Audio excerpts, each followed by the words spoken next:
past several years, in discussions with progressives, some of the discussions are face-to-face, some are online, I've raised a set of two questions that seem to, always stymie progressives, that they seem unable to answer. And I can tell that they're stymied because after a couple, back and forths with them, I usually end up being accused of being a troll, a bot, or maybe a racist. It's a frequent thing. Now, what is this question? What are these questions that I raise? Well, the first question is a relatively simple one. Do you forgive the United States for the sin of slavery? Now, please note that I said sin. I've taught American history for almost 40 years. And when I teach American history, I teach that, the American Republic is not sinless, that we've committed many sins. Some of these are big sins, mortal sins. Some of these are smaller sins, venial sins. And the three main sins that I talk about in my lectures, and I don't skip over these, the first one is slavery, the institution of slavery and its aftermath. The second sin I talk about is the Indian Removal Act. And the third sin I talk about is the incarceration of Japanese during the Second World War. So with regard to slavery, I do see it as a sin, and I teach that it's a sin, slavery and its aftermath. Now, invariably, these progressives, not every one of them, but a large percentage of them, will tell me that they do not and cannot ever forgive the United States for the sin of slavery. And I think that that's a perfectly legitimate position to take. I can understand why they wouldn't. There's some people who will never forgive Germany for the Holocaust. There are people who will never forgive Turkey for what they did to Armenians, especially Armenians. So I can understand that, and I can accept that, and I think that you can make a logical historical argument for not forgiving the United States for the sin of slavery. But then I move on to the second question. Yes, there was this institution of slavery that existed for a long time after the formation of the United States. And after that came Jim Crow, segregation, separate but equal, the Ku Klux Klan, and assorted other things that continued right into the 20th century, right into the 1960s when I was a teenager. I saw, the marches and the fire hoses and the dogs and the clashes, on TV. I watched them. We were shown films about them when I was in high school. So I know all these things happened. I remember them happening, in my lifetime. But all these things that happened since the founding of the Republic and right into the 1960s were supported politically and enforced politically by the Democrat Party. There's no doubt about that historically. Which party in the United States supported slavery? The Democrat Party. Which party controlled the South after the Civil War and gave us Jim Crow, segregation, separate but equal, and the Klan? The Democrat Party. So then I'll ask these progressives, do you forgive the Democrat Party for the sin of slavery as an institution and all of the things that happened after the abolishment of that institution? And the answer is effectively yes. So then I'll ask them, why, if you won't forgive the United States, why do you forgive the Democrat Party? I said, it's almost as if your grandparents were Jewish and they somehow survived the Holocaust, and you won't forgive Germany for what happened, but you'll forgive the Nazi Party? Does that make any sense? And they never give me a good answer. That's when things descend into, what are you, a troll? What are you, a bot? Or, are you controlled by Vladimir Putin? Or more normally, it's, you're a racist. You're a racist, for even asking that question. But it's a good question. If a progressive won't forgive the United States for what happened, why would they forgive the party that ensured that those things would happen? Those things would not have happened without the Democrat Party. So if anybody should be blamed, it should be the Democrat Party. But they're forgiven.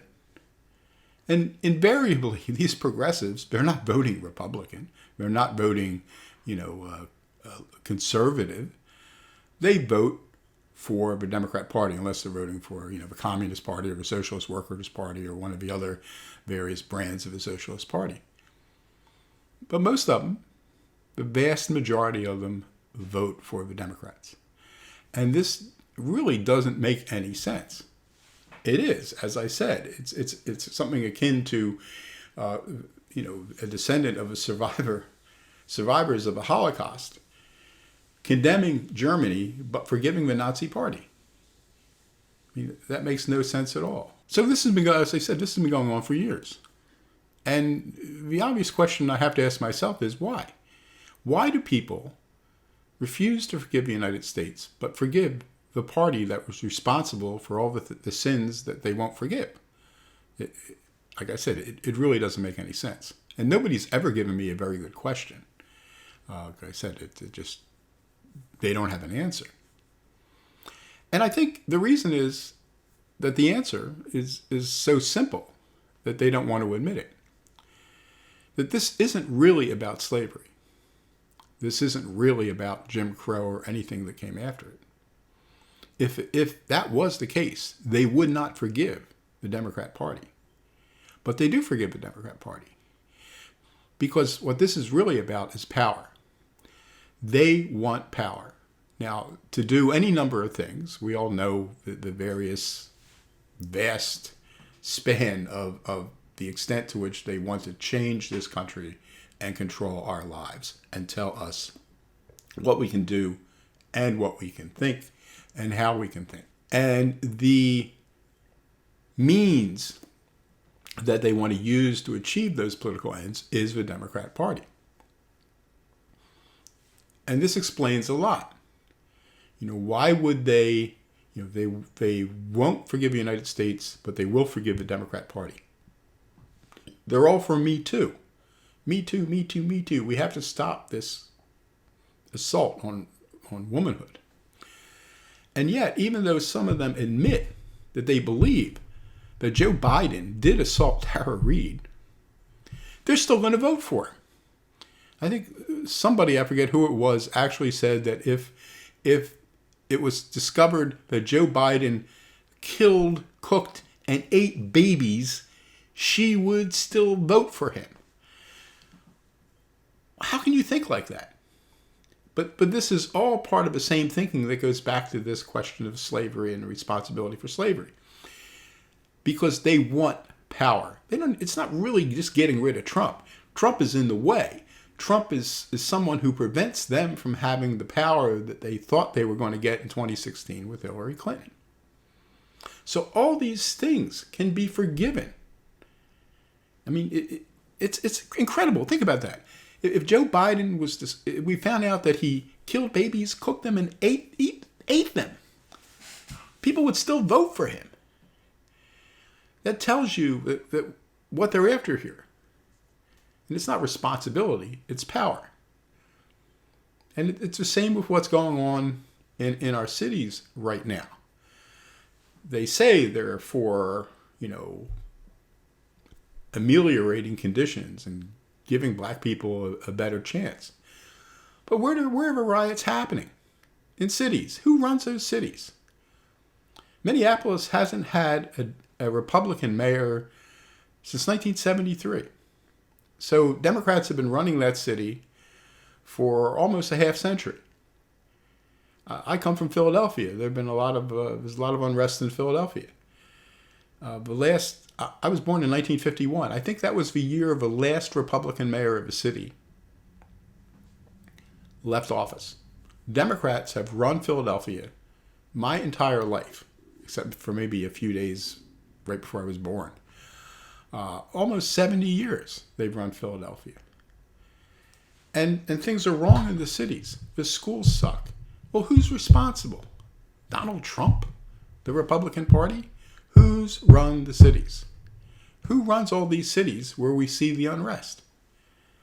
I guess Los Angeles had a Republican mayor not that long ago, had a Republican governor, Arnold Schwarzenegger, a couple of years ago. But for the most part, the Democrats have run everything. And the places they've run for a long time are the worst. But that's what it's all about. It's about power. It's not really about the issues. It's just a means to an end. And they want power, and the Democrat Party is the way to get there. So no matter what the Democrat Party is responsible for, from, one extreme, slavery, then through Jim Crow, everything, the Klan, right up until the present, where these cities where the riots are happening are all run by Democrats. Can you imagine if all the cities that were having riots right now had been run by Republicans for 50 to 75 years? You know what they would be saying. It's all the fault of the Republicans. But they've been running all these cities. And what do they say? It's all the fault of the Republicans. It's never the fault of the Democrat Party. It's not, when they run cities into the shithole, it's somebody else's fault. If they run a state into the ground, it's somebody else's fault. If they pass Jim Crow laws and enforce them, it's somebody else's fault. If they spend the first 70 years of the history of the American Republic supporting the institution of slavery, it's somebody else's fault. It's never their fault. They're always pushing the fault onto somebody else when the sins are theirs. So that's why they condemn the United States. They refuse to forgive the United States. But they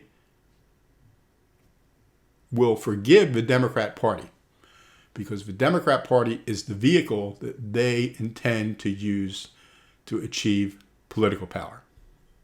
Period. If you got something out of this video, please give me a thumbs up, subscribe to my channel, hit the notification button. And if you have any comments, you've got a response, you've got an answer, I'm still waiting for a good one after several years, or if other things you'd like to see me address on this channel, please leave a comment. So until the next time, to quote Dennis Miller, I'm out of here.